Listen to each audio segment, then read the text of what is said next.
আমি তো বলি বাংলাদেশের রাজনৈতিক দলের নেতাদের বলেছি, রাজনৈতিক দলের নেতাদের কর্মীদের বলেছি, তোমরা পারবে না, তোমরা নতজানু হয়ে যাবে, তোমরা আপোষ করে ফেলবে, তোমরা দেশ ছেড়ে পালাবে। কেন? তোমরা ইসলামকে শক্তি মনে করো না, তোমরা ঈমানকে শক্তি মনে করো না, অথচ তোমাদের হাতে অস্ত্র নাই, তোমাদের বাহিনী দুর্বল। আমরা মুসলমান, আমাদের শক্তি ঈমান, আমরা মুসলমান, আমাদের শক্তি ইসলাম। ইসলাম ঈমানের বলে যদি এই মুসলমান, শ্রমিক, আলেম, চাকরিজীবী, মালিক এক কাতারে দাঁড়িয়ে যায়, আল্লাহর কসম করে বলি, ভারত তাদের মিত্র ইসরায়েল, ইহুদি একত্রিত হয়ে যদি কোন মুসলিম দেশে আগ্রাসন চালায়, আল্লাহর কসম ভারত টুকরা টুকরা হয়ে যাবে, মুসলমানদের কিছুই হবে না। ১৫০০ বছর আগে সাহাবায়ে কেরাম আল্লাহর নবীর আদর্শ সামনে রেখে রক্ত দিয়ে মদিনা হেফাজত করেছেন। ১৫০০ বছর পরে বাংলাদেশের মুসলমানরা সাহাবাদের চেতনায় উজ্জীবিত হয়ে নবীর আদর্শ মেনে আল্লাহর কসম করে বলি, এক কাতারে দাঁড়িয়ে যাব। ও কাফের, ও তাগুত বাংলাদেশ আক্রমণ করবে, লড়াই হবে, যুদ্ধ হবে, দেহের শেষ রক্তবিন্দু দিয়ে দেশ হেফাজত করব, হেফাজত করব।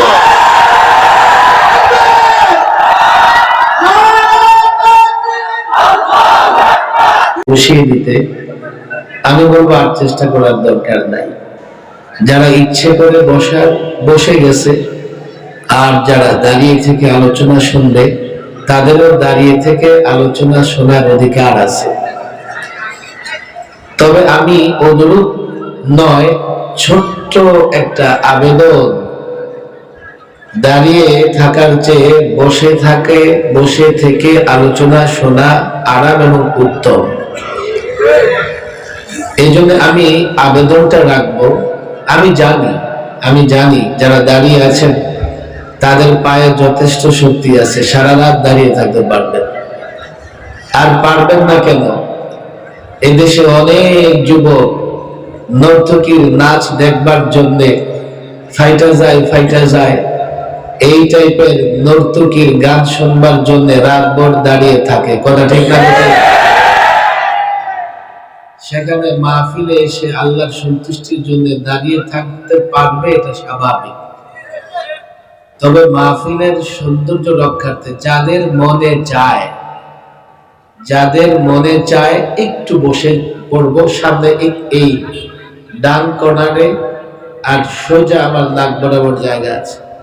বিশেষ করে এই বাঁ দিকে যারা দাঁড়িয়ে আছেন, এখানে কথা বললে কথা আমার কানে আসে, একটু যদি বাঁ দিক থেকে একটু পেছনের দিকে সরে যেতেন। আমার যুবকরা, আমার শ্রমিক ভাইয়েরা, বন্ধুরা, তোমরা যারা, একটু অনুরোধ করতেছি, এখানে কেউ দাঁড়িয়ে থাকবে না, একটু আমরা আস্তে আস্তে করে পেছনের দিকে যাই। মাত্র তো মাহফিল শুরু, আরো অনেক আলোচক আছেন, ওনারা বয়ান করবেন। এখনই যদি দাঁড়িয়ে থেকে ক্লান্ত হয়ে যায়, তো দেখা যাবে 10টা 11টা পর্যন্ত মাহফিল শুনতে পারবো না। আর যারা দাঁড়িয়ে থাকে তাদেরকে সহজেই শয়তান ধোঁকা দিতে পারে, কারণ দাঁড়িয়ে থাকে একটু একটু করে ধোঁকা দিয়ে সামনের দিকে নিয়ে গেলে একটু পরে দেখা যাবে প্যান্ডেল ছেড়ে বের হয়ে গেছে। বসে থাকলে জমে থাকা যায়, বসে থাকলে দীর্ঘক্ষণ আলোচনা শোনা যায়। শ্রমিক ভাইয়েরা, শ্রমিক কাফেলা নামে সংগঠন 8 বছর ধরে মাহফিল করছে। আমি বড় অবাক হই আমার শ্রমিক ভাইয়েরা যখন দিনই কাজ করে। কেননা বিশেষ করে গার্মেন্টস সেক্টরে যারা কাজ করে তারা বড় কষ্ট করে। শুধু কষ্ট করে এমন নয়, বাংলাদেশে তারা সবচাইতে বেশি অবহেলিত, মালিকের কাছেও অবহেলিত, আবার সাধারণ মানুষের কাছে অবহেলিত।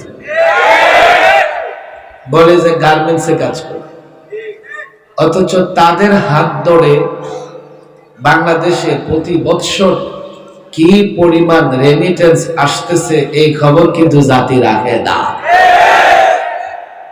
দ্বিতীয়ত, আমি কামাই করে খাই, হালাল কর্ম করে খাই, হালাল রুজি আমি খাই, একটা ফরজ ইবাদত আমার জন্য এটাও যে আমি হালাল উপার্জন করব। আমি হালাল উপার্জন করছি, একটা ফরজ কাজ আমি করছি। আমি পরিবারের মুখে হালাল কিছু রুজি তুলে দিচ্ছি, সন্তানদের মুখে তুলে দিচ্ছি। অনেকেই মনে করে যে দান খয়রাত করলে সওয়াবের কাজ, আর পরিবার পরিজনের পেছনে খরচ করলে বুঝে সওয়াব হয় না। দান খয়রাত করলে যত সওয়াব হয়, পরিবার পরিজনের পেছনে খরচ করলে তার চেয়ে বেশি সওয়াব হয়। রাসূল সাল্লাল্লাহু আলাইহি ওয়াসাল্লাম এই কথা বলেছেন, তোমরা দান সদকা করো, আর শুরুটা করো মান তাউল ইবদা মান তাউল। যাকে তুমি ভরণ পোষণ দাও, স্ত্রী সন্তান, তাদের থেকে তুমি দান সদকাটা শুরু করো, তাদের থেকে শুরু করো। তাহলে বোঝা গেল রাসূল যাদের উপরে খরচ করা, সদকা করা শুরু করতে বলেছেন, তাদের উপরে শুরু করলে সওয়াব বেশি। কথা ঠিক না বেঠিক? স্ত্রীর মুখে লোকমা তুলে দিলে সওয়াব, সদকার সওয়াব, দানের সওয়াব। সন্তানের মুখে হালাল লোকমা তুলে দিলে এটাও দানের সওয়াব, সদকার সওয়াব। আমার শ্রমিক ভাইয়েরা বোনেরা হালাল কর্ম করে স্ত্রী সন্তান মা বাবা আত্মীয় স্বজনদের ভরণ পোষণের দায়িত্ব পালন করছেন, সবগুলোই সওয়াবের কাজ। কথা ঠিক না বেঠিক? অবহেলা করবার কোনো সুযোগ নাই। প্রত্যেক পয়গম্বর কোনো না কোনো পেশায় সময় ব্যয় করেছেন। তবে অধিকাংশ পয়গম্বর কৃষি কাজ করেছেন। আবার অনেক পয়গম্বর মেষ চড়িয়েছেন, ছাগল চড়িয়েছেন, বকরি চড়িয়েছেন। আবার একজন পয়গম্বর হযরত দাউদ আলাইহিস সালাম, তিনি লোহা দিয়ে বর্ম তৈরি করতেন। সাধারণত যারা লোহার কাজ করে আমরা বাংলাদেশে তাদেরকে কি বলি?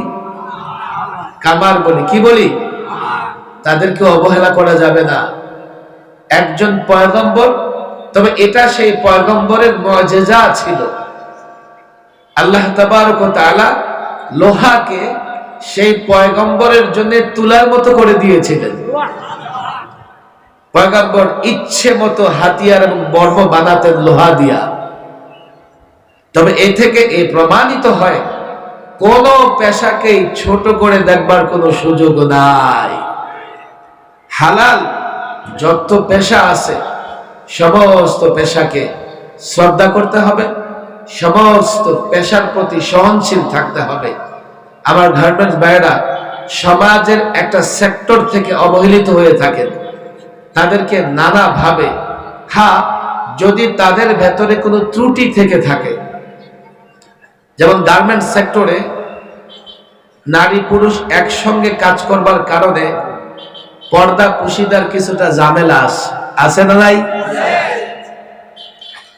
সেটাকে দূর করে দিতে হবে। নারী পুরুষ যখন অবাধ মেলামেশা করে, তখন একজনের প্রতি আরেকজনের যে জন্মগত আকর্ষণ, নারী পুরুষ বিপরীত লিঙ্গের হবার কারণে একজনের প্রতি যে আরেকজনের আকর্ষণ, সারা জীবন তাহাজ্জুদ পড়ে, দাড়িওয়ালা, বুজুর্গ, আলেম সব ঠিক আছে, কিন্তু নারী সামনে আসলে তার আকর্ষণ তৈরি হবেই। এই কথা বলে আল্লামা আহমদ শফি সাহেব বড় অপরাধ করে ফেলেছিলেন। ওনাকে ফেসিবাদেরা তেতুল হুজুর বলে নাম দিয়ে দিল। আল্লামা আহমদ শফি সাহেব কি বলেছিলেন? তেতুল দেখলে যে কারো জিভে পানি জমে কি জমে না? আবার যদি তেতুল খেয়ে, এবং বাচ্চারা করে কি করে না, তাতে তো জিহ্বায় দেখেন সবার জিহ্বায় পানি এসে গেছে।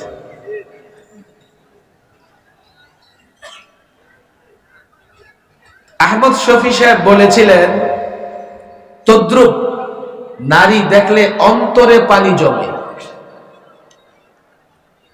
অন্তরে পানি জমে মানে অন্তরে সে নারীকে পাবার আকাঙ্ক্ষা ব্যক্ত করতে থাকে। যদি কেউ পুরুষ হয়ে থাকে নিঃসন্দেহে কোন নারী দেখলে তার অন্তরে শয়তান কুমন্ত্রণা দিবে এবং তার অন্তরে এক ধরনের পানি জমা হবে, এতে কোনো সন্দেহ নাই। এরপরে কি বললেন? হুজুরকে তেতুল হুজুর নাম দিয়ে দিলেন।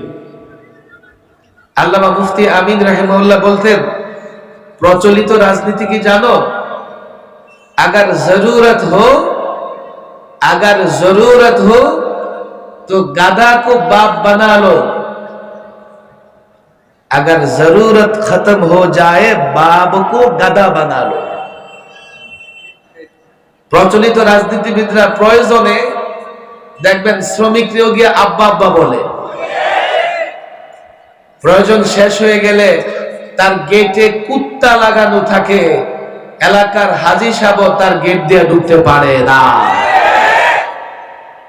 যে আহমদ শফি সাহেবকে তারা তেতুল হুজুর বলে গালি দিয়েছিলেন, পরে আবার জাতি দেখেছে মঞ্চে স্টেজে সে আহমদ শফির পা ছুঁয়ে সালাম করার চেষ্টা করেছে।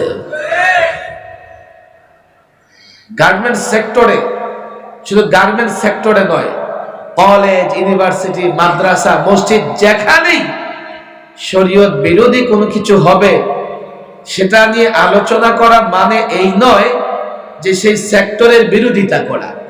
আলোচনা করার উদ্দেশ্য হচ্ছে যাতে ত্রুটিগুলো সংশোধন হয়ে যায়। কথা ঠিক না বেটে? সেই থেকে আমাদেরকে আলেম ওলামাদেরকে দাঁড় করিয়ে দিল, ওরা নারীর অধিকার চায় না, ওরা গার্মেন্টস শ্রমিকদের পছন্দ করে না, ওরা গার্মেন্টস শ্রমিকদের মানুষই মনে করে না। ফেসিবাদের দোসরেরা গোটা বাংলাদেশে আমাদের বিরুদ্ধে প্রচার প্রপাগান্ডা চালিয়ে আমাদের আর শ্রমিকদের মুখোমুখি দাঁড় করানোর চেষ্টা করেছে। আজকের এই হাজারো জনতার সামনে আমরা বলি, গার্মেন্টস শ্রমিক আমাদের ভাই, তারা আমাদের বন্ধু, তারা আমাদের আপনজন, তারা আমাদের কাছ থেকে বিচ্ছিন্ন কেউ নয়। আমার সন্তান অপরাধ করলে আমি তাকে শাসন করি, আমার বন্ধু অপরাধ করলে আমি তাকে শাসন করি, আমার গার্মেন্টস এর ভাইও যদি অপরাধ করে আমি শাসন করবার অধিকার রাখি বটে, কিন্তু তাকে আমার কাছ থেকে বিচ্ছিন্ন করে দেওয়ার অধিকার রাখি না। আপনি দেখেন 1200 গার্মেন্টস শ্রমিক একসঙ্গে এত বিশাল এক সুন্দর আয়োজন করছেন। এটা এই এলাকার, জিরাব এলাকার আশুলিয়ার জন্য বড় রহমত। কথা ঠিক না বেঠিক? এই শ্রমিক ভাইরা যদি চাইতেন, আজকে তো 16ই ডিসেম্বর, যে 16ই ডিসেম্বরে আমরা ব্যান্ড শোর আয়োজন করব, তো 1200 শ্রমিক মিলে যদি ব্যান্ড শোর আয়োজন করতো, এলাকায় কেউ ঠেকাইতে পারতো না। শুধু তাই না, তখন তাদেরকে আরো বেশি উৎসাহ দেওয়া হতো, তাদেরকে আরো বেশি সম্বর্ধনা দেওয়া হতো, পয়সাও বেশি করে দেওয়া হতো। অথচ কাজটা নাজায়েজ। সেই জায়গায় আমার এই শ্রমিক ভাইয়েরা এত সুন্দর মাহফিল আয়োজন করেছেন, তাদের জন্য দোয়া করব তো ইনশাআল্লাহ, দোয়া করব তো ইনশাআল্লাহ।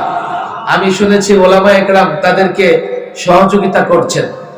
আমি এলাকার আলেমদের বলবো, একেবারে কোনো ধরনের স্বার্থ ছাড়া, সুনাম সুখ্যাতি পদ পদবি ছাড়া আমার এই ভাইদের পেছনে আপনারা মেহনত করবেন।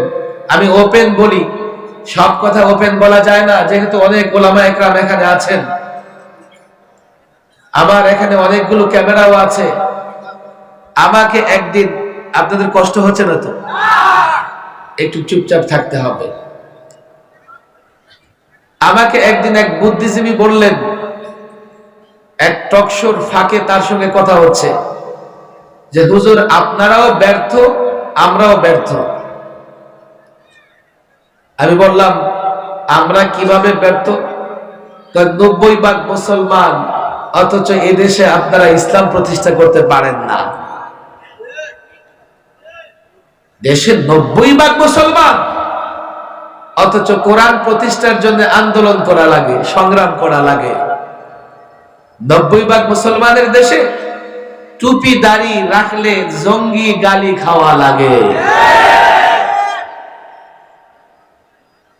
কত কথা, ব্যথাও অনেক।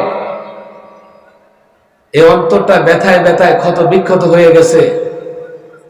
গত 16 বৎসরে সবচাইতে বেশি টর্চার জুলুম সহ্য করেছে ওলামায়ে কেরাম। আমি একটা ক্ষুদ্র মানুষ, আমিও 3-3 বার সরকারি মেহমান ছিলাম।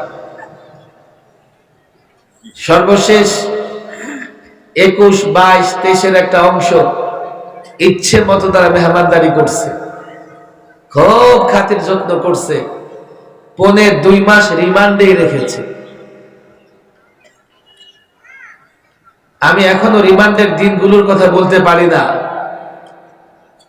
রিমান্ডে এক জোড়া কাপড় পরে থাকতে হয়, ক্যামেরা লাগানো। এসপি বলে, ডিসি বলে, হুজুর উল্টাপাল্টা করবেন না, এই ক্যামেরা দিয়ে কিন্তু ওই পুলিশ হেডকোয়ার্টার থেকে আপনাকে দেখতেছে, কিচ্ছু দেওয়া যাবে না, আপনার উপর বড় কড়াকড়ি নজর রাখতে বলেছে।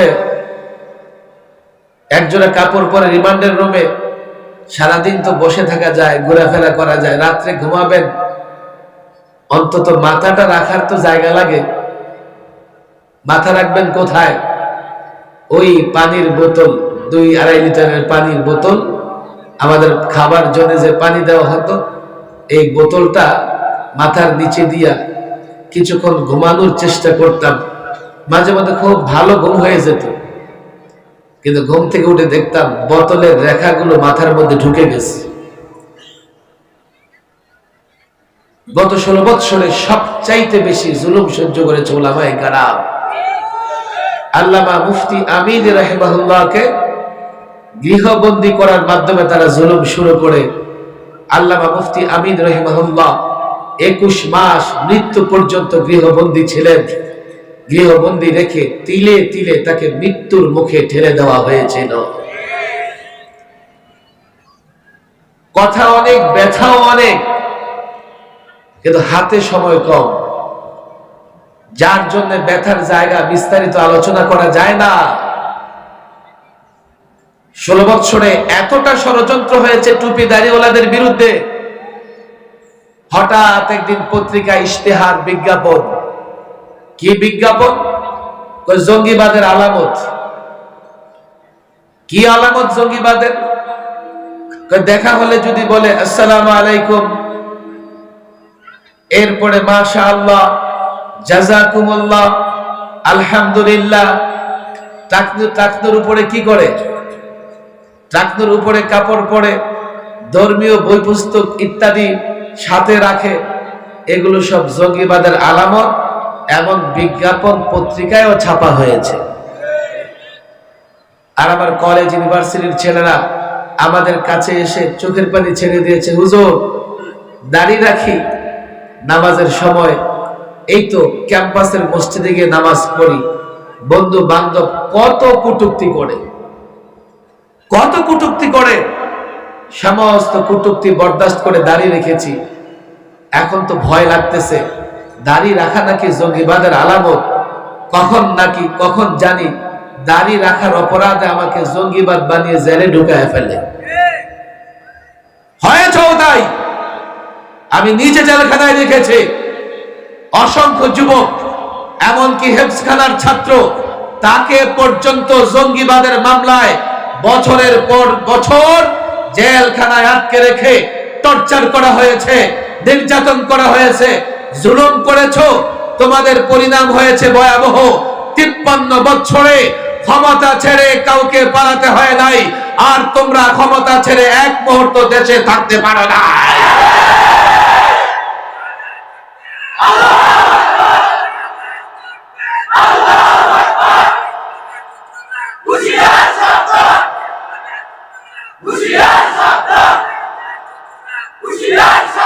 আমরা প্রতিহিংসায় বিশ্বাসী নই, আমরা প্রতিশোধে বিশ্বাসী নই, কিন্তু যেমন কর্ম তেমন ফল। যেমন কর্ম, কাজই করেছো এমন, বাস তোমরা তার পরিণতি ভোগ করবে। মনে করছো, কেউ কেউ মনে করছে এই তো ট্রাম্পের ছবি নিয়ে ফিরে আসছে। কেউ কেউ মনে করতেছে নরেন্দ্র মোদীর কাঁধে চড়ে ফিরে আসতেছে। ছাত্র জনতা, যুবক, শ্রমিকরা বলি, শোনো, যে পথে ফেরাউন গেছে, হযরত মূসা আলাইহিস সালামের যুগের ফেরাউন যে পথে গেছে, যুগে যুগে ফেরাউনের অনুসারী ফেরাউনও সে পথে যায়। ফেরাউনকে আল্লাহ তাবারক ওয়া তাআলা নিদর্শন বানিয়েছেন। ফেরাউনের উত্তরসূরি যারা, তাদেরকে আল্লাহ নিদর্শন বানিয়ে দিবেন। আর যাদেরকে আল্লাহ তাবারক ওয়া তাআলা গজবে ফেলে নিদর্শন বানান, তারা কখনো ফিরে আসতে পারে না। খামাখা দেশকে অস্থির করতেছে, খামাখা দেশকে অস্থির করতেছে। এখনো তারা তাদের অপরাধের জন্য অনুতপ্ত নয়। এই সভাপতি সাহেব, তোমার কাম শেষ।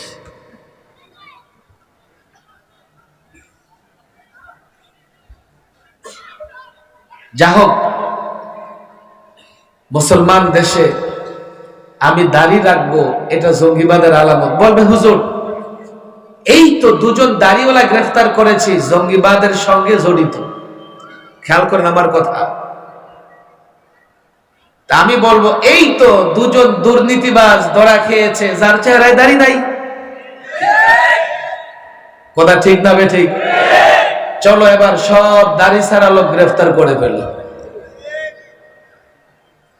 এটা কোনো বিচার হলো? মাদ্রাসার ছাত্র একজন ধরেছে, মাদ্রাসা জঙ্গিবাদের প্রজনন কেন্দ্র। তাহলে ইউনিভার্সিটির কেউ যদি দুর্নীতি করে ধরা খায়, তোমরা এই কথা কেন বলো না যে ইউনিভার্সিটি দুর্নীতিবাজ প্রজনন কেন্দ্র? কথা ঠিক না বেঠিক? ইউনিভার্সিটিতে, জাহাঙ্গীরনগর ইউনিভার্সিটিতে ধর্ষণের সেঞ্চুরি পর্যন্ত করে ফেলেছে। তোমরা কেন বলো না যে ইউনিভার্সিটি ধর্ষক প্রজনন কেন্দ্র? ঘুষ, দেশের টাকা পাচার কারা করে? কোন শ্রমিক দেশের টাকা পাচার করে না। উচ্চ শিক্ষায় শিক্ষিত তারাই দেখবেন কলমের খোঁচায় দেশের টাকা পাচার করে। আর তারা পড়েছে সব নামি দামি কলেজ ইউনিভার্সিটিতে। তাহলে তোমরা এই কথা কেন বলো না যে নামি দামি কলেজ ইউনিভার্সিটি গুলো অর্থ পাচার প্রজনন কেন্দ্র? তখন তো তোমরা এই কথা বলো না, বলবে না। কারণ এটা বললে তাদের নিজের উপরেই যাবে, উপরে থুতু ফেললে নিজের মাথায় পড়ে। কথা ঠিক না বেঠিক? দেশে একটা পরিবর্তন হয়েছে। আমি বলি, দেখেন, এই শ্রমিক ভাইয়েরা, ওরা আমাদের ভাই, আমরা তাদেরকে দিয়ে গলায় গলায় গলা লাগিয়ে এই বাংলাদেশে বসবাস করতে চাই। কথা ঠিক না বেঠিক? আল্লাহর কসম, কোনদিন না, বরং আলেমদের কাছে শ্রমিকরা বড় লোকের চাইতেও বেশি প্রিয়। শ্রমিকদের সঙ্গে আলেমদের সম্পর্ক আরো বেশি। মহল্লার ইমাম সাহেব বড় লোকের কাছে যাক আর না যাক, পাশের দোকানদার, রিক্সা চালক ঠিকই তার সঙ্গে দাঁড়ায় গল্প করে, তার সঙ্গে দাঁড়ায় আড্ডা দেয়, তার ঘরে যায়, তার সঙ্গে বসে পান খায়, চা খায়। কথা ঠিক না বেঠিক? আর আমার শ্রমিক ভাইয়েরাও আলেমদেরকে মোহাব্বত করে থাকেন। যে কথা বলছিলাম, আমার কথা ভালো করে বুঝবেন। আমি লম্বা বক্তৃতা করব না, সময়ও হাতে নাই। একটু পরে এশার নামাজের আজান হয়ে যাবে। আমরা ব্যর্থ। কেন আমরা ব্যর্থ? 90% মুসলমানের দেশে আন্দোলন করা লাগে যে কোরআন সুন্নাহর শাসন চাই। আমরা ব্যর্থ, আসলেই ব্যর্থ। কেন? আমরা এই জাতিকে বুঝাতে পারিনি যে কোরআন সুন্নাহর শাসন আসলে তোমাদের সবার জন্য কল্যাণ হবে। যেহেতু জাতিকে বুঝাতে পারেনি, আমরা যখন কোরআন সুন্নাহর শাসন ব্যবস্থার জন্য লড়াই করি, জাতি আমাদের সঙ্গ দেয় না। তবে সেই লোকটা, আমি বললাম তো আপনারা ব্যর্থ কেন? খেয়াল করে মনে আছে, বাংলাদেশের এক বুদ্ধিজীবী আমাকে বলতেছে, হুজুর, রাজনীতিতে আপনারাও ব্যর্থ, আমরাও ব্যর্থ। তা আমি তো বুঝলাম যে আমরা ব্যর্থ, আমি তাকে বললাম, আপনারা ব্যর্থ কেন? আমরা ব্যর্থ হচ্ছি এই দেশের শ্রমিকদের আমরা জাগ্রত করতে পারিনি। নিঃসন্দেহে এখানে অনেক শ্রমিক আছেন যারা সমাজতন্ত্রের খোঁজ খবর রাখেন। রাশিয়াতে সমাজতন্ত্রের বিপ্লবের খবর রাখেন আলেমরাও আছেন। সাধারণ শ্রমিকদেরকে উত্তেজিত করে সেখানে একটা বিপ্লব হয়েছিল। স্লোগান ছিল কি? কেউ খাবে, কেউ খাবে না, তা হবে না। আর শ্রমিকদের বুঝানো হলো, সব তো করো তুমি, বিল্ডিং করে সে।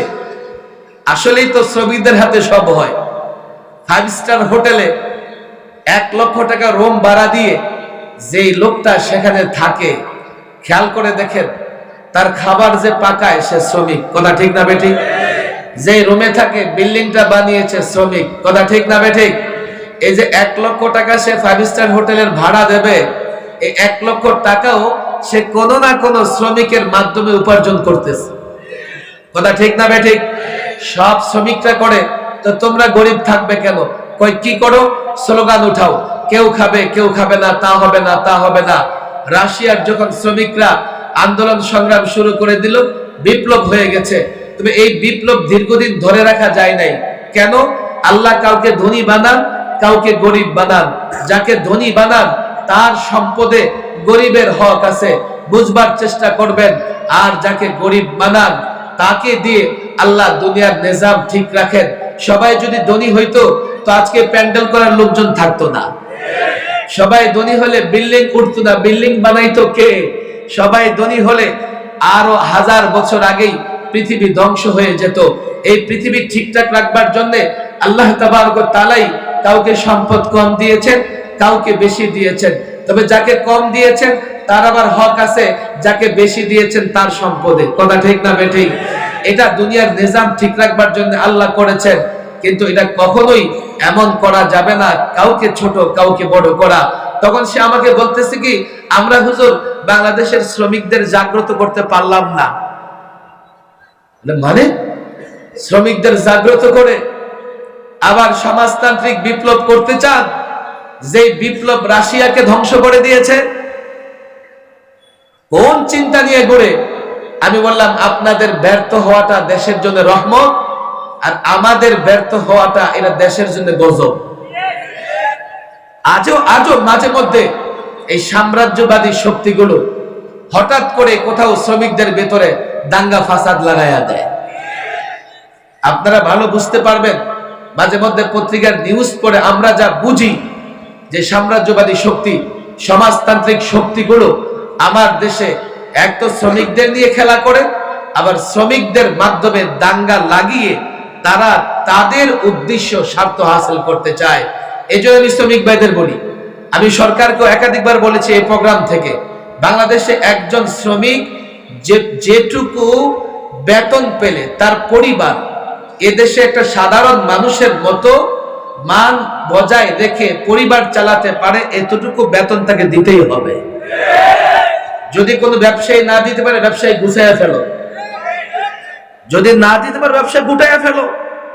একটা শ্রমিক এখানে 8 ঘন্টা 12 ঘন্টা শ্রম দেয়, তার পরিবার আছে, তার সন্তান আছে, তার মা বাবা আছে, সকলকে নিয়ে যাতে একটা ন্যূনতম মান বজায় রেখে সেই চলতে পারে, এতটুকু বেতন ভাতার ব্যবস্থা করতে হবে। আর এটা করবার জন্য গভর্নমেন্ট মালিক পক্ষের সঙ্গে বসে সেটা করবে, আর শ্রমিক ভাইয়েরাও সেই সহযোগিতা করবেন যাতে মালিক এই গার্মেন্টস থেকে, এই ব্যবসা থেকে লাভবান হতে পারে। এর বাইরে গিয়ে যদি ভিন্ন কোনো পথ অবলম্বন করা হয়, শ্রমিকরাও মানবে না, আমরা আলেমরাও মানব না। যাই হোক, আমি আপনাদের বলি, দেখেন বড় সুন্দর একটা প্রোগ্রাম এখানে হয়েছে। আমি শ্রমিক ভাইদের বলি, আজকে এখানে শ্রমিক কাফেলা হয়েছে। বাংলাদেশের শ্রমিকদের অনেক সংগঠন আছে, অনেক সংগঠন আছে। আমি এর অনেক সংগঠনগুলোর খবর এমন রাখি, এই সংগঠনগুলো বা এই শ্রমিক নেতারা মূলত শ্রমিকদের ব্যবহার করে।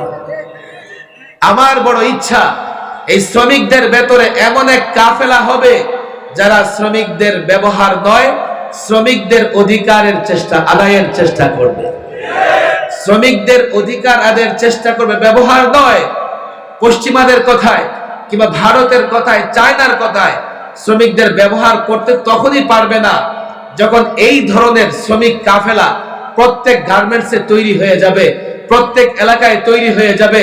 তারা যদি সতর্ক থাকে, তারা যদি সচেতন থাকে, তো শ্রমিকদের ব্যবহার করে কোন সংগঠন, রাজনৈতিক সংগঠন, সাম্রাজ্যবাদীদের দোসর কোন সংগঠন না গার্মেন্টস সেক্টরকে উত্তেজিত করতে পারবে, না শ্রমিকদের ব্যবহার করে দেশের ক্ষতি করতে পারবে।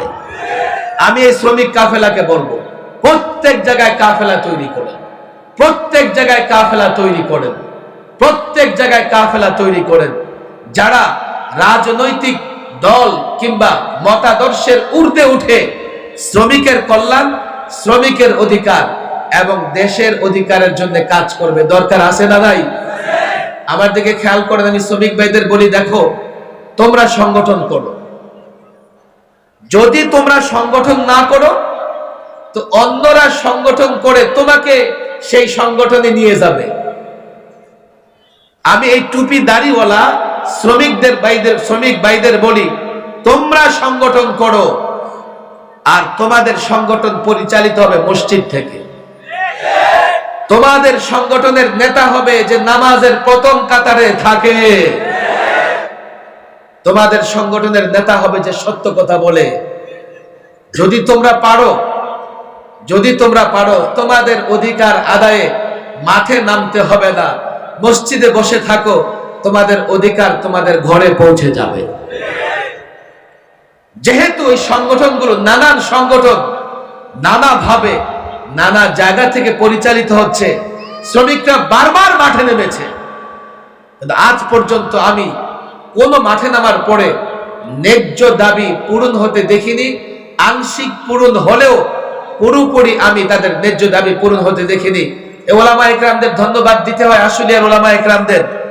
আমার শ্রমিক ভাইয়েরা সারাদিন গার্মেন্টসে কাজ করেন আর তাদের সন্তানদেরকে মাদ্রাসায় রেখে যান, কথা ঠিক না বেঠিক? আমি আলেমদের বলবো, গলিতে গলিতে মাদ্রাসা বানান। আমার শ্রমিক ভাই বোন সারাদিন থাকবে গার্মেন্টসে, আপনারা সেখানে তার সন্তানদের পাহারা দেবেন, তাহলে এই সন্তান কোনোদিন মাদকাসক্ত হবে না। না হলে এই সন্তানদের কিন্তু বাঁচাতে পারবো না। শ্রমিকের ছেলে শ্রমিকই থাকবে কেন? শ্রমিকের ছেলে আলেম হবে, শ্রমিকের ছেলে অফিসার হবে, আর এই বিষয়টা নিশ্চিত করতে পারে ওলামায়ে কেরাম। আপনারা প্রাথমিক শিক্ষা এমন ভাবে দিয়ে দেন, একটা সন্তানকে মানুষ বানিয়ে দেন, যাতে পরবর্তীতে সে দেশের নেতৃত্ব দিতে পারে, পরবর্তীতে সমাজের নেতৃত্ব দিতে পারে। আমি আপনাদের কাছে একটা আবেদনই জানিয়ে যাই, হে ভদ্র, হে যুবকেরা, নামাজি যুবকেরা, দাড়ি টুপিওয়ালা যুবকেরা, তোমরা অন্য যুবকদের নিয়ে সংগঠিত থাকো, সংগঠিত থাকো। তাহলে অন্য কেউ সংগঠন করে ভালো যুবকরে সেই কাতারে নিয়ে বিভ্রান্ত করতে পারবে না। তোমরা দায়ী হও, নামাজের দিকে দায়ী হও, তোমরা ইবাদতের দিকে দায়ী হও, তাহলে তোমাদের শ্রমিকদের দাওয়াত দিয়ে ডেকে কেউ অন্যায় পথে নিতে পারবে না, মাদকের পথে নিতে পারবে না, সিনেমা হলে নিতে পারবে না। আমি বলি, জানো, তোমরা যদি দায়ী হও, তোমরা যদি সংগঠক হও, তখন দেখা যাবে প্রত্যেকটা গার্মেন্টসেই শান্তি বিরাজ করতেছে, কথা ঠিক না বেঠিক? আমি হাতে পায়ে ধরে বলি, এই 1200 সংগঠনের, এই 1200 জনের সংগঠনের প্রত্যেকটা সদস্যকে বলি, আজকে সময় এসেছে। আমি বারবার চিন্তা করেছি যে গার্মেন্টস গুলোতে অনেক সংগঠন আছে, কিন্তু নামাজি শ্রমিকদের কোনো সংগঠন নাই। অনেক সংগঠন আছে, প্রকৃতপক্ষে শ্রমিকদের কল্যাণে কাজ করবে এমন সংগঠন নাই। আমার বড় ভালো লাগতেছে, আমি বড় আজকে একটা তৃপ্তির ঢেকুর তুলতে পারতেছি যে শ্রমিকেরা মিলে এই সংগঠন কায়েম করেছে। তোমরা সংগঠিত হও, তোমরা ঈমান ইসলাম ধরো, লালন করো। আমরা বলি, দেখো, আমি আলেম হয়েছি বটে, এর মানে এই নয় যে আমি তোমার আগে হয়তোবা জান্নাতে চলে যাব, হয়তোবা যেতে পারি, হতে পারে তুমিও আমার আগে জান্নাতে যেতে পারো। একটা দায়িত্ব পালন করতেই হবে সবার। আমি আলেম হয়ে ইসলামের খেদমত করতেছি, তুমি শ্রমিক হয়েও ইসলামের খেদমত করতে পারো। এই যে লোকদেরকে দিয়া মসজিদ ভিত্তিক একত্রিত হওয়া, এটা তোমার জন্য অনেক বড় খেদমত। হ্যাঁ, সবচেয়ে বড় খেদমত করতে চাও, ইনশাআল্লাহ সেই খেদমতেও আমরা তোমাদেরকে শরীক করব ইনশাআল্লাহ। আমি পরিষ্কার বলি এদেশে যদি পরিবর্তনের পরে কোরআন সুন্নাহ বাস্তবায়ন করতে চাও, শুধু আলেমদের দ্বারা হবে না, শুধু আলেমদের দিয়ে হবে না, মাদ্রাসার ছাত্র দিয়ে হবে না। আলেম, বাংলা শিক্ষিত, ইংরেজি শিক্ষিত জেন্টলম্যান, তাদের যৌথ উদ্যোগ লাগবে। হ্যাঁ, তাদের দিয়ে হবে না। যতদিন আমার শ্রমিক ভাইয়েরা সহযোগিতা না করবে, আমার শ্রমিক ভাইয়েরা যদি সহযোগিতা করে, স্কুল কলেজ ইউনিভার্সিটির জেন্টলম্যান যদি সহযোগিতা করে, আলেমরা যদি নেতৃত্ব দেয়, 5ই আগস্টে পরিবর্তনের পরে একটা পরিবর্তন দরকার ছিল, পরিবর্তন হয়েছে, তবে এটা চূড়ান্ত পরিবর্তন নয়। এই পরিবর্তনের পরে কোথাও কোথাও হয়তোবা বৈষম্য থাকবে না, তবে চূড়ান্ত বৈষম্য দূর করতে হলে মানব রচিত বিধান দিয়ে, মানব রচিত ধর্ম দিয়ে, মানুষের অনুর্বর মস্তিষ্ক থেকে উদ্গত কোন বিধান দিয়ে আমরা দেশকে পরিপূর্ণ পরিবর্তন করতে পারবো না, বৈষম্য মুক্ত করতে পারবো না, শান্তি প্রতিষ্ঠা করতে পারবো না। এর জন্য চূড়ান্ত একটা পরিবর্তন লাগবে, এর জন্য বড় ধরনের পরিবর্তন লাগবে। তবে হ্যাঁ, সেই পরিবর্তনের আগে টার্গেট, সেই পরিবর্তনের আগে লক্ষ্য ঠিক করতে হবে। আমাদের লক্ষ্য হবে ইসলাম। কেন ইসলাম শান্তির ধর্ম? কেন ইসলাম সাম্যের ধর্ম? ইসলামে কোথাও বৈষম্য নাই। ইসলাম মানবতার ধর্ম, ইসলাম শান্তির ধর্ম, ইসলাম বিজয়ের ধর্ম। টার্গেট হবে ইসলাম। ইসলাম প্রতিষ্ঠার জন্য শ্রমিক, ইসলাম প্রতিষ্ঠার জন্য আলেম, চাকরিজীবী এক কাতারে নেমে আসবে। টার্গেট যখন ইসলাম হবে, পরিবর্তনে রক্ত দিতে হবে না। এই 5ই আগস্ট পর্যন্ত, জুলাই থেকে 2000 ছাত্র জনতা রক্ত দিয়েছে। আমি তো বলি, শ্রমিক যদি ইসলাম চায়, চাকরিজীবী যদি ইসলাম চায়, মালিক যদি ইসলাম চায়, ব্যবসায়ী যদি ইসলাম চায়, আলেমরা তো ইসলাম চাই। আর নিজ নিজ জায়গা থেকে একটা স্লোগান দেয়, আমরা পরিবর্তন চাই, পরিবর্তনের পরে ইসলাম চাই। ওই পরিবর্তন বিনা রক্তপাতে হবে এবং বিনা রক্তপাতে বাংলাদেশে ইসলাম কায়েম হবে।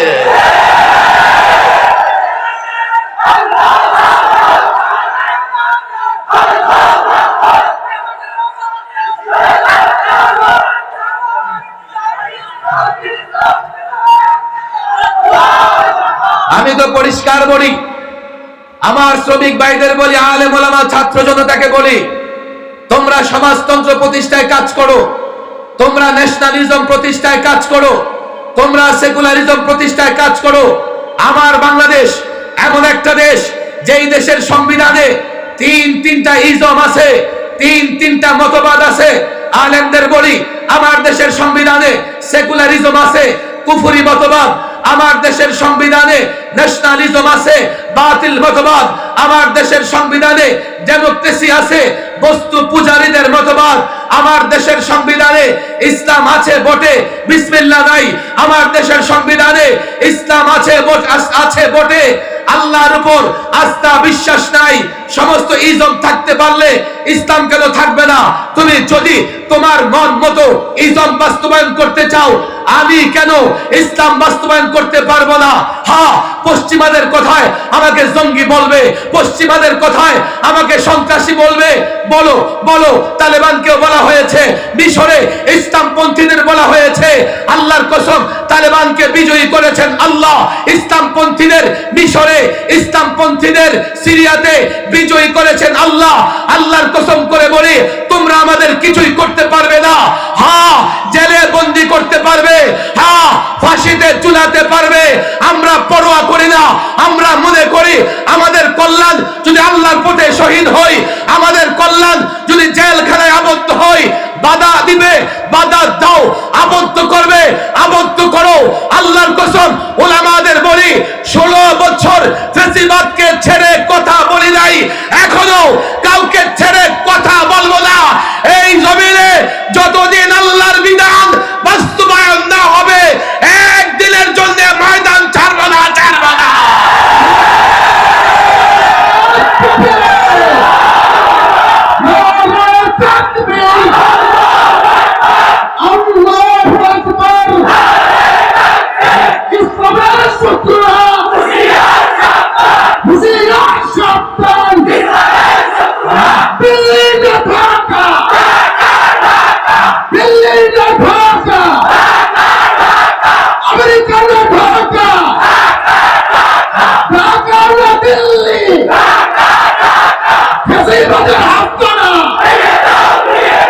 ঘুরিয়ে দাও, ঘুরিয়ে দাও।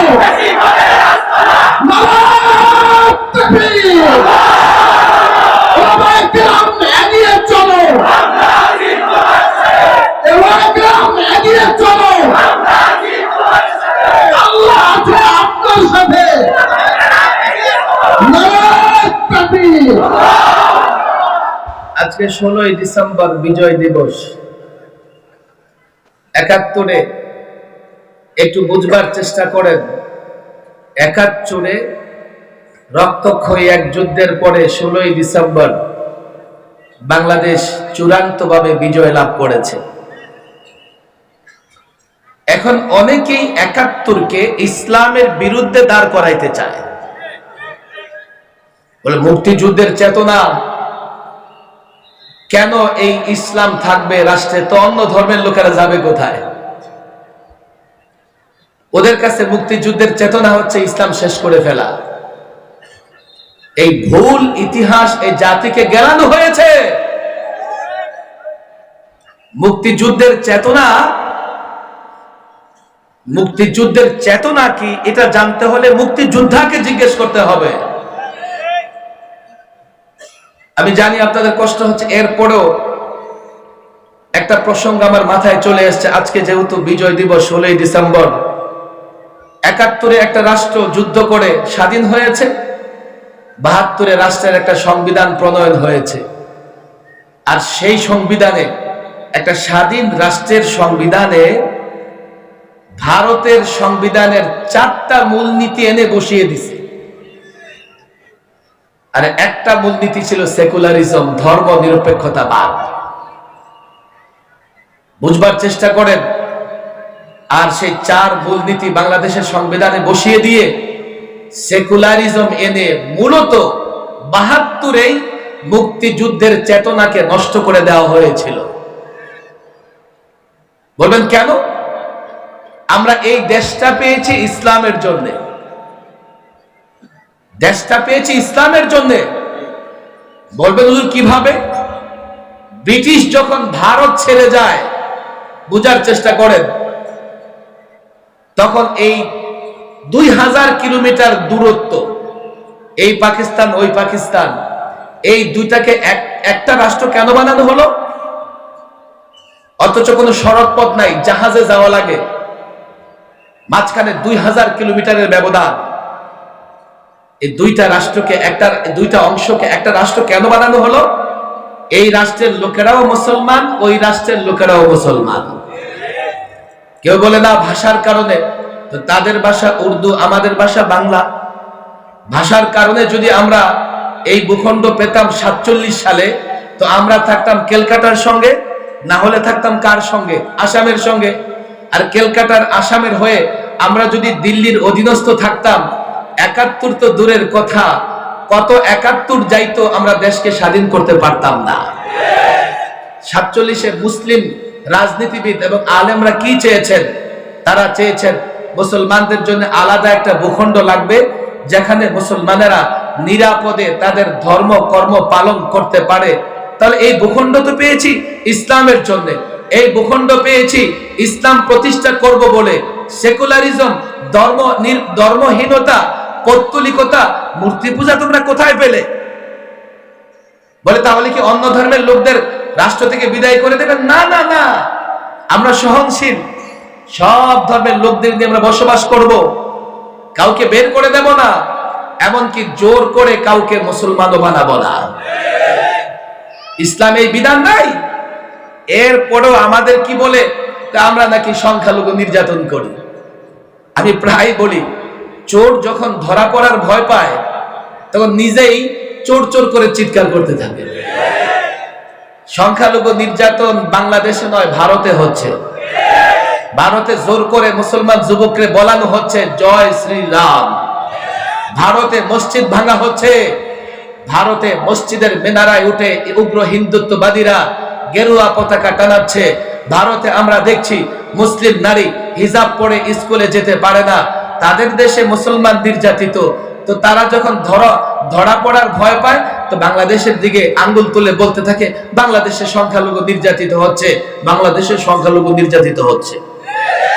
অথচ এদেশে আমার সংখ্যালঘু ভাইয়েরা জামাই আদরে বসবাস করে। পৃথিবীর কোন দেশে এতটা নিরাপদে ওরা বসবাস করতে পারতো? অনেক কথা রে ভাই। এর মানে এই নয় যে আমি আমার ইসলাম ভুলে যাব, ইসলাম ছেড়ে দেব, তোমরা ভালো থাকো, কিন্তু এই ভূখণ্ড ইসলামের, এখানে আমি ইসলাম প্রতিষ্ঠা করব। 47-এ আমরা ভূখণ্ড পেয়েছি ইসলামের জন্য। আমার কথা বুঝবার চেষ্টা করেন। 52-এর ভাষা আন্দোলনে সেকুলারিজম ছিল না, সেকুলারিজম ছিল না, ধর্ম নিরপেক্ষতা ছিল না। 6 দফায় ধর্ম নিরপেক্ষতা ছিল না। 69-এর গণ আন্দোলনে ধর্ম নিরপেক্ষতা ছিল না। 70-এর নির্বাচনে ধর্ম নিরপেক্ষতা ছিল না। 71-এর মুক্তিযুদ্ধে ধর্ম নিরপেক্ষতা ছিল না। একজন মুক্তিযোদ্ধা ইমান শক্তিশালী হোক আর দুর্বল হোক, একজন মুক্তিযোদ্ধা সে কম বুঝুক আর বেশি বুঝুক, নামাজ কম পড়ুক আর বেশি পড়ুক, আল্লাহর উপর ভরসা করে যুদ্ধ করেছে। সেই 71-এর যুদ্ধের পরে যখন বিজয় এসছে, সেকুলারিজম প্রতিষ্ঠা করেছ, এর মানে হলো এই ভূখণ্ড, এই জাতি, সংখ্যাগরিষ্ঠ মুসলিম জাতির সঙ্গে তোমরা বেঈমানি করেছো। আজকে এই ভূখণ্ড ইসলামে, আমরা এখানে ইসলামের পতাকা উড্ডীন করব। আর এটা ঠেকানোর জন্যই ইসকন সন্ত্রাসী কার্যক্রম করতেছে।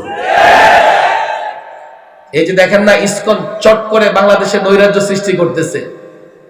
কেন জানেন? তারা মনে করতেছে ফেসিবাদ তো গেছে, এখন মুসলমানদের ইসলাম কি হবে, জাগ্রত হবে, দেশটাকে যদি কি করা যায়, উত্তেজিত করা যায়, তাহলে ওনারা এই কাজ করতে পারবে না। এই জন্য দেখেন কত ভয়ঙ্কর সন্ত্রাসী কাজ করছে। আদালতে যেখানে মানুষ ন্যায় বিচারের জন্য যায়, যেখানে মানুষ অধিকারের জন্য যায়, সেখানে একজন আইনজীবী যে মানুষের অধিকারের জন্য লড়াই করে, মানুষের পক্ষে আর্গুমেন্ট করে, নির্দয়ভাবে নির্মমভাবে হত্যা করে, তারা এটা বুঝিয়েছে তারা পৃথিবীর সবচাইতে ভয়াবহ সন্ত্রাসী সংগঠন। দ্বিতীয়ত, সংখ্যালঘু নির্যাতিত হচ্ছে বলে তারা নরেন্দ্র মোদীকে বাংলাদেশে আগ্রাসন চালানোর জন্য আহ্বান জানায় যে মিস্টার কসাই মোদী, আপনি একটু আসেন, বাংলাদেশে আগ্রাসন চালান। উগ্র হিন্দুত্ববাদীরা হায়দ্রাবাদ দখল করে নিয়েছিল এক রাতে। 70 বছর যাবত কাশ্মীরের জনগণ তাদের অধিকার পাচ্ছে না। সর্বশেষ কাশ্মীরের স্বায়ত্ত শাসন বাতিল করে সেখানে কিন্ডার গার্ডেন পর্যন্ত বন্ধ করে দিয়েছে। ইসলামিক কিন্ডার গার্ডেনও কাশ্মীরে নাই। তোমরা হিন্দুত্ববাদীদের চেনো না। 400 বছরের পুরনো বাবরি মসজিদ অভিযোগ এনেছে যে এর নিচে নাকি রাম মন্দির ছিল। কতটা ভয়ঙ্কর ওরা! ওদেরকে যখন বাংলাদেশে আগ্রাসনের আমন্ত্রণ জানায়, আমি তো মনে করি আজকে বাংলাদেশের স্বাধীনতা, সার্বভৌমত্ব হুমকির সম্মুখে। ওরা যে কোনো সময় বাংলাদেশে আগ্রাসন চালাতে চায়, আর তাদের মিডিয়াগুলো এগুলো প্রচার করতেছে, বাংলাদেশ ছোট দেশ, গলা টিপে হত্যা করব। দেশটা ছোট, কিন্তু 16 কোটি মুসলমান। একটা মুসলমান অ্যাটম বোমার চাইতে শক্তিশালী। আমার এই মুসলমান জানে না, ওরা ঠিকই জানে। এখনো মোহাম্মদ বিন কাসিমের নাম শুনলে, ওই গরুর পেশাব খোরেরা আরো 7 গ্লাস বেশি পেশাব খায়। একজন 17 বছরের কিশোর যুবক দিল্লিতে ইসলামের পতাকা উড্ডীন করেছিলেন। মুসলমানদের তারা বলে, আপনাদের অস্ত্র কোথায়? আপনাদের বাহিনী দুর্বল। হ্যাঁ, মুসলমান অস্ত্রের বলে লড়াই করে না, মুসলমান বাহিনীর বলে লড়াই করে না, মুসলমান লড়াই করে ইমানি এবং ইসলামী শক্তিতে। দুটো এক্সাম্পল তো আমি বললাম একটু আগে। আরে আফগানিস্তানে 20টা বছর এত ভয়াবহ হাইড্রোজেন বোমা নিক্ষেপ করেছে। বোমাটা পাহাড়ের চূড়ায় পড়ে একেবারে মাটিতে লেগে পুরো পাহাড়টাকে উপরের দিকে তুলে ফেলত। 20 বছর বোমা নিক্ষেপ করে তার আফগানকে শেষ করতে পারে নাই। যেদিন আফগানি স্বাধীনতাকামী, শান্তিকামী তালেবানরা রুখে দাঁড়িয়েছে, আমেরিকার সোলজার, নেটোর সোলজাররা লুঙ্গি গামছা নিয়ে পালাবার পথ খুঁজে পায় নাই। বিমানের ছাদে উঠেছে, পাখায় উঠেছে, কার্গো বিমানের মেঝেতে বসে আছে। আমাদের শক্তি ঈমান, ইসলাম। আমি তো বলি বাংলাদেশের রাজনৈতিক দলের নেতাদের বলেছি, রাজনৈতিক দলের নেতাদের কর্মীদের বলেছি, তোমরা পারবে না, তোমরা নতজানু হয়ে যাবে, তোমরা আপোষ করে ফেলবে, তোমরা দেশ ছেড়ে পালাবে। কেন? তোমরা ইসলামকে শক্তি মনে করো না, তোমরা ঈমানকে শক্তি মনে করো না, অথচ তোমাদের হাতে অস্ত্র নাই, তোমাদের বাহিনী দুর্বল। আমরা মুসলমান, আমাদের শক্তি ঈমান, আমরা মুসলমান, আমাদের শক্তি ইসলাম। ইসলাম ঈমানের বলে যদি এই মুসলমান, শ্রমিক, আলেম, চাকরিজীবী, মালিক এক কাতারে দাঁড়িয়ে যায়, আল্লাহর কসম করে বলি, ভারত তাদের মিত্র ইসরায়েল, ইহুদি একত্রিত হয়ে যদি কোন মুসলিম দেশে আগ্রাসন চালায়, আল্লাহর কসম ভারত টুকরা টুকরা হয়ে যাবে, মুসলমানদের কিছুই হবে না। আমরা দেশকে হেফাজত করব, আমরা এই দেশকে রক্ষা করব। কেন রক্ষা করব? ১৫০০ বছর আগে আল্লাহর পয়গম্বর মুহাম্মদ আরবি মদিনাকে হেফাজত করেছিলেন। মদিনাতুল মুনাওয়ারাকে ধ্বংস করবার জন্য মদিনার চতুর্পাশে কাফের, মুশরিক, ইহুদি, নাসারা, মদিনার ভেতরের মুনাফিক, গজওয়ে আহজাব, সমস্ত গোত্র, দল, উপদল একত্রিত হয়ে মদিনা আক্রমণ করেছিল। আল্লাহর কসম করে বলে, সাহাবায়ে কেরাম আল্লাহর নবীর পরামর্শে, আল্লাহর নবীর আনুগত্যে, সালমানে ফারসির পরামর্শে মদিনার চতুর্পাশে খন্দক খনন করেছেন, গর্ত খনন করেছেন। সাহাবায়ে কেরামের পেটে খাবার ছিল না, পাথর বেঁধেছেন। কাফের বাহিনী, যৌথ বাহিনী, জোট বাহিনী কাছাকাছি চলে আসছেন, নামাজ কাজা হয়ে গেছে, রাসূলুল্লাহ গর্ত খনন করছেন। কাফের বাহিনী 27 দিন মদিনাকে অবরুদ্ধ করে রেখেছিল। চূড়ান্ত ভাবে মুসলমান বিজয়ী হয়েছে, মদিনাকে হেফাজত করেছে। কেন? মদিনা আক্রান্ত হলে আল্লাহর পয়গম্বর আক্রান্ত হবে, মদিনা আক্রান্ত হলে সাহাবায়ে কেরাম আক্রান্ত হবে, মদিনা আক্রান্ত হলে আমার মা উম্মাহাতুল মুমিনিন হযরত আয়েশা, অন্যান্য মায়েরা আক্রান্ত হবে। মদিনা আক্রান্ত হলে সাহাবীয়ারা, আমার বোনেরা, আমার কন্যারা আক্রান্ত হবে। মদিনাকে হেফাজত করেছেন। বাংলাদেশ ইসলামের জন্য পেয়েছি।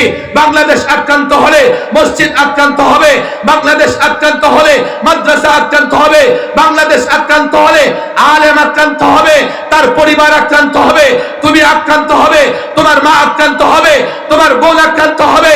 ১৫০০ বছর আগে সাহাবায়ে কেরাম আল্লাহর নবীর আদর্শ সামনে রেখে রক্ত দিয়ে মদিনা হেফাজত করেছেন। ১৫০০ বছর পরে বাংলাদেশের মুসলমানরা সাহাবাদের চেতনায় উজ্জীবিত হয়ে নবীর আদর্শ মেনে আল্লাহর কসম করে বলি, এক কাতারে দাঁড়িয়ে যাব। ও কাফের, ও তাগুত বাংলাদেশ আক্রমণ করবে, লড়াই হবে, যুদ্ধ হবে, দেহের শেষ রক্তবিন্দু দিয়ে দেশ হেফাজত করব, হেফাজত করব।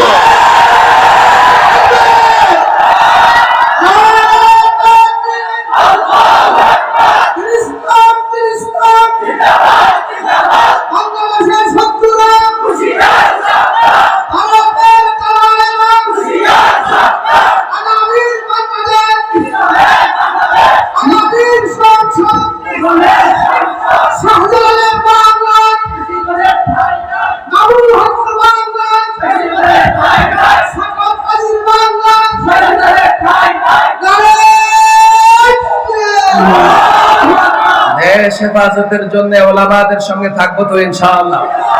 কারা কারা থাকবো তো ইনশাআল্লাহ। রক্ত দেব, জীবন দেব, কোন মূর্তি পূজারীদের কাছে মাথা নত করব না। রক্ত দেব, জীবন দেব, কোন গরুর পেশাব খুরের কাছে মাথা নত করব না। রক্ত দেব, জীবন দেব, মসজিদ মাদ্রাসায় কাফের বেঈমানের আঘাত বরদাস্ত করব না।